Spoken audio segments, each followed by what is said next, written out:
क्या आप जानते हैं कि पृथ्वी पर भूमध्य रेखा के पास प्रजातियों की विविधता सबसे अधिक है और जैसे जैसे हम भूमध्य रेखा से उत्तर या दक्षिण की ओर बढ़ते हैं यह विविधता घटती जाती है।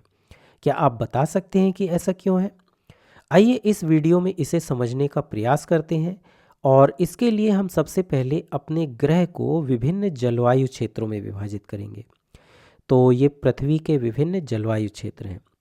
भूमध्य रेखा के पास दोनों ओर के क्षेत्र को उष्ण कटिबंध या ट्रॉपिक कहा जाता है। उष्ण कटिबंध के आगे के क्षेत्र शीतोष्ण कटिबंध कहलाते हैं और इनके आगे पृथ्वी के ध्रुव हैं। और जैसे जैसे हम उष्ण कटिबंध से ध्रुवों की ओर बढ़ते हैं वैसे वैसे पृथ्वी में प्रजातियों की विविधता घटती जाती है। इसका मतलब है कि पूरी पृथ्वी में प्रजातियों की विविधता समान रूप से वितरित नहीं है। लेकिन यहाँ एक प्रश्न यह है कि क्या कोई विशेष प्रजाति इस पैटर्न का अनुसरण करती है या इस ग्रह पर मौजूद सभी प्रजातियाँ इस पैटर्न का अनुसरण करती हैं। वास्तव में कुछ अपवादों को छोड़ दिया जाए तो लगभग सभी जीव रूप जिन्हें हम जानते हैं वे इस पैटर्न का अनुसरण करते हैं। यानी वे सभी पौधे और जंतु जिन्हें हम नियमित रूप से देखते हैं या यदि हम समुद्र में रहने वाले जीवों की बात करें या फिर उन जीवों की बात करें जिन्हें हम माइक्रोस्कोप से देख सकते हैं, इन सभी अलग अलग जीव रूपों की विविधता उष्ण कटिबंधीय क्षेत्रों के पास बहुत अधिक मिलती है लेकिन ध्रुवों पर नहीं मिलती। तो फिर उष्ण कटिबंधीय क्षेत्रों में ऐसी क्या विशेषता है कि यहाँ जीव प्रजातियों की विविधता सबसे अधिक है? आपको क्या लगता है? हालांकि कुछ लोगों को यह लग सकता है कि मेरे इस प्रश्न का कोई मतलब नहीं है, क्योंकि पृथ्वी के इस चित्र से भी स्पष्ट है कि उष्ण कटिबंधीय क्षेत्रों का क्षेत्रफल बहुत अधिक है। यह क्षेत्र हमारे ग्रह के कुल क्षेत्रफल के लगभग 40% हिस्से में फैला हुआ है।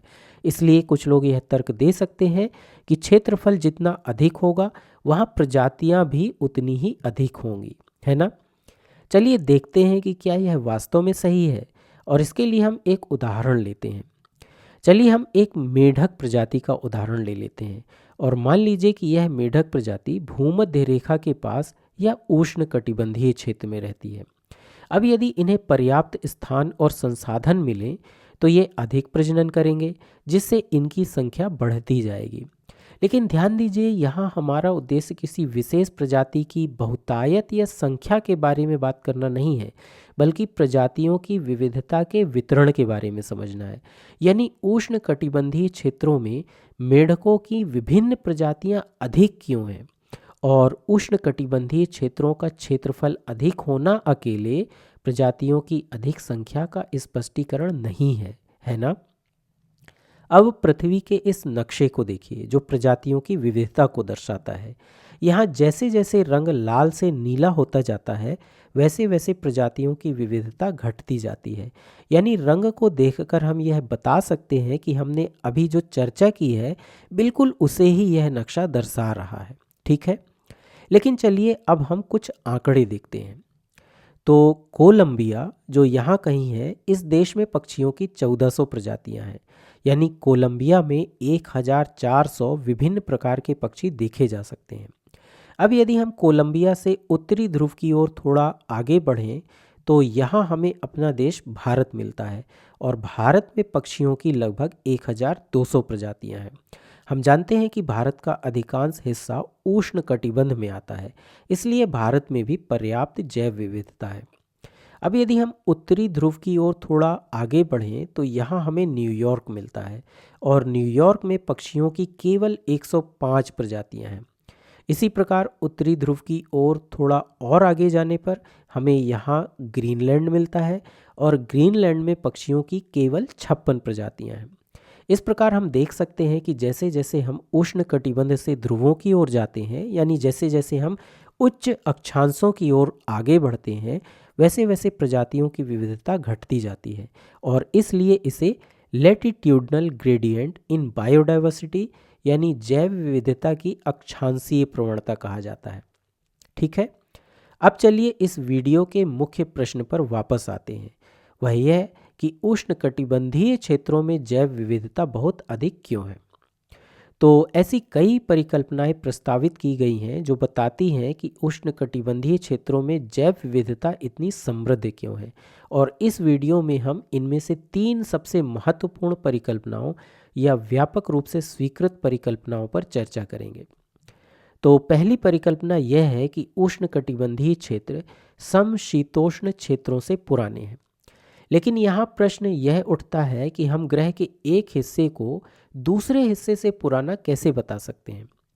वास्तव में ऐसा कहने का मतलब यह है कि पृथ्वी के भूवैज्ञानिक समय की दृष्टि से उष्णकटिबंधीय क्षेत्र समशीतोष्ण क्षेत्रों की तुलना में अपेक्षाकृत अधिक स्थिर रहे हैं, जबकि समशीतोष्ण क्षेत्र लगातार हिमाच्छादित होते रहे हैं और इन क्षेत्रों पर पिछले हिमयुग का भी अत्यधिक प्रभाव पड़ा था, जिसमें यहाँ मौजूद अधिकांश प्रजातियाँ विलुप्त हो गई थीं। और ऐसा माना जाता है कि यहाँ जो नई प्रजातियाँ हैं उन्होंने इन क्षेत्रों में भूवैज्ञानिक समय की दृष्टि से हाल ही में अपनी कॉलोनी बनाई है। इसलिए इन क्षेत्रों की जैव विविधता की तुलना में उष्णकटिबंधीय क्षेत्रों की जैव विविधता अधिक पुरानी है। उष्णकटिबंधीय क्षेत्रों की प्रजातियों को विकसित होने के लिए, विशिष्ट बनने के लिए अधिक समय मिला है। और वास्तव में समय प्रजातियों के विकास के लिए मुख्य कारक है, क्योंकि हम जानते हैं कि नई प्रजातियों को बनने में, अपनी पैतृक प्रजातियों से विकसित होने में लाखों वर्ष लगते हैं। और इस दृष्टि से प्रजातियों के विकास और विविधीकरण के लिए उष्णकटिबंधीय क्षेत्रों को पर्याप्त समय मिला। यही कारण है कि उष्णकटिबंधीय क्षेत्रों में पृथ्वी के अन्य भागों की तुलना में अधिक जैव विविधता है। अब चलिए अगली परिकल्पना को समझते हैं, और यह है नीश स्पेशलाइजेशन यानी निकेत विशिष्टीकरण। अब निकेत विशिष्टीकरण की कई परिभाषाएं हैं, लेकिन सरल शब्दों में इसका मतलब है किसी जीव के जीवित रहने के लिए आवश्यक स्थितियां और पर्यावास। ठीक है, लेकिन यह निकेत विशिष्टीकरण उष्णकटिबंधीय क्षेत्रों में प्रजातियों की अधिक विविधता उत्पन्न करने में कैसे मदद करता है, क्योंकि यही वह प्रश्न है जिसका उत्तर हम जानना चाहते हैं। तो उष्णकटिबंधीय क्षेत्रों के पर्यावरण में मौसमी परिवर्तन कम होते हैं, यानी यहाँ का पर्यावरण अपेक्षाकृत अधिक स्थिर है और सामान्यतः इसका पूर्वानुमान भी लगाया जा सकता है। और यदि ऐसा स्थिर पर्यावरण लंबे समय तक बना रहता है तो इससे निकेत विशिष्टीकरण को प्रोत्साहन मिलता है, यानी ऐसे स्थिर पर्यावरण के कारण कोई जीव किसी विशिष्ट निकेत के लिए स्वयं को अनुकूलित कर सकता है। चलिए इसे एक उदाहरण की सहायता से समझते हैं। तो उष्णकटिबंध में दिन और रात लगभग बराबर अवधि के होते हैं और यह स्थिति यहाँ पूरे वर्ष बनी रहती है। हालांकि इसमें थोड़े बहुत बदलाव होते रहते हैं, लेकिन यहाँ की पर्यावरणीय दशाएं अधिकतर स्थिर रहती हैं। और चूंकि दिन और रात लगभग बराबर अवधि के होते हैं, इसलिए यहाँ रात में सक्रिय रहने वाले पक्षियों को भोजन करने और अपनी अन्य गतिविधियों के लिए दिन में सक्रिय रहने वाले पक्षियों के बराबर समय मिलता है। इसके कारण लाखों वर्षों के विकास के द्वारा ये पक्षी धीरे धीरे रात्रिचर और दिनचर पक्षियों के रूप में विकसित हो गए हैं और यही उनका निकेत विशिष्टीकरण है। स्पष्ट रूप से यह निकेत विशिष्टीकरण इसलिए संभव हुआ है क्योंकि उष्णकटिबंध में पर्यावरणीय दशाएं लाखों वर्षों से थोड़े बहुत बदलावों के साथ लगभग स्थिर बनी हुई हैं। लेकिन यदि हम ध्रुवों की बात करें तो वहाँ पर्यावरणीय दशाएं स्थिर नहीं रहती हैं। वहाँ कुछ ऐसे महीने भी होते हैं जब सूर्य दिखाई ही नहीं देता है और अत्यधिक ठंड पड़ती है। चलिए ध्रुवीय भालुओं का उदाहरण लेते हैं। तो एक मौसम में तो बर्फ से ढके पहाड़ होते हैं जब इन्हें भोजन भी नहीं मिल पाता है, जबकि दूसरा मौसम खुशहाल हो सकता है जिसमें हर जगह भोजन, पेड़ पौधे और जीवित रहने के लिए पर्याप्त संसाधन उपलब्ध हो सकते हैं। इसका मतलब ध्रुवों पर रहने वाले जीव जंतुओं को इन विषम मौसमी दशाओं का सामना करना पड़ता है। अब यहाँ निकेत विशिष्टीकरण की बात करें तो कल्पना कीजिए कि यदि ये भालू केवल ऐसी परिस्थितियों में जीवित रहने के लिए अपना विशिष्टीकरण कर लें, अनुकूलित हो जाएं, जिनमें संसाधनों की भरमार हो, तो उस समय इनका क्या होगा जब मौसम व्यापक रूप से बदल जाएगा। ऐसे में ये शायद विलुप्त हो जाएंगे, है ना। और फिर निकेत विशिष्टीकरण के लिए लाखों वर्षों तक स्थिर पर्यावरणीय दशाओं की भी आवश्यकता होती है, लेकिन ध्रुवीय क्षेत्रों में ये पर्यावरणीय दशाएं कभी स्थिर नहीं रहती हैं।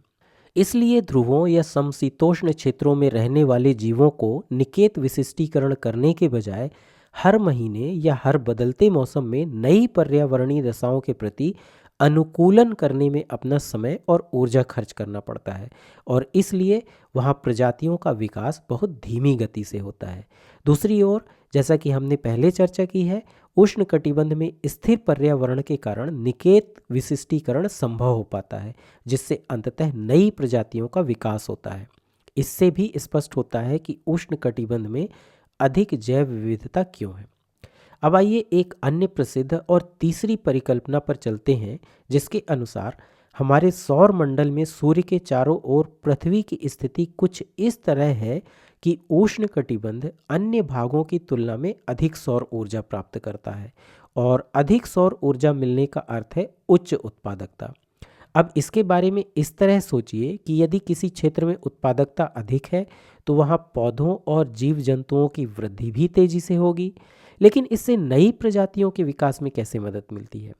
इसे समझने के लिए आइए बैक्टीरिया जैसे सूक्ष्म जीवों का उदाहरण लेते हैं, क्योंकि इनकी कई पीढ़ियों को बहुत कम समय में देखा जा सकता है, और किसी विशेष पीढ़ी में थोड़ा सा भी बदलाव इनकी नई प्रजाति को तेजी से जन्म दे सकता है, क्योंकि इनकी वृद्धि तेज गति से होती है।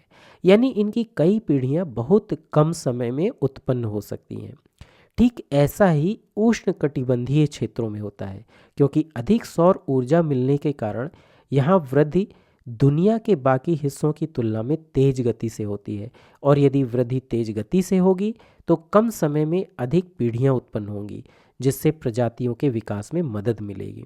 इस प्रकार उष्ण कटिबंधीय क्षेत्रों में अधिक सौर ऊर्जा और अधिक उत्पादकता ने लाखों वर्षों की अवधि के दौरान नई प्रजातियों के विकास में मदद की है। तो ये तीन प्रसिद्ध परिकल्पनाएं हैं जो हमें बताती हैं कि उष्णकटिबंधीय क्षेत्रों में अधिक जैव विविधता क्यों है। लेकिन ध्यान रखें कि आप किताबों में कुछ अन्य परिकल्पनाएं भी पढ़ सकते हैं जो एक अलग दृष्टिकोण के माध्यम से जैव विविधता की व्याख्या करती हैं।